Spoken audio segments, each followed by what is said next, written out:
muccg has a Docker container for running a pip server. Let's make a directory for the volume first.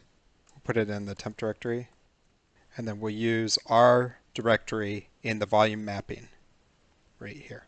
Docker run-d-name devpi. Host port, Docker port. Map this directory on the host to /data in the container.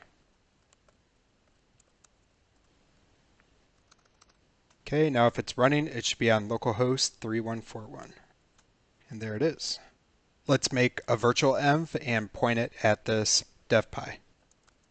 Let's activate the virtualenv, cd into the virtualenv, and drop a pip.conf.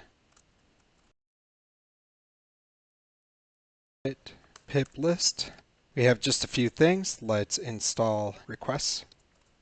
And it's coming through our local pip server, which is mirroring pip. Now if it's running through the Docker container, then we should see something in temp devpi3. And there it is. Somewhere in here should be requests. There's requests.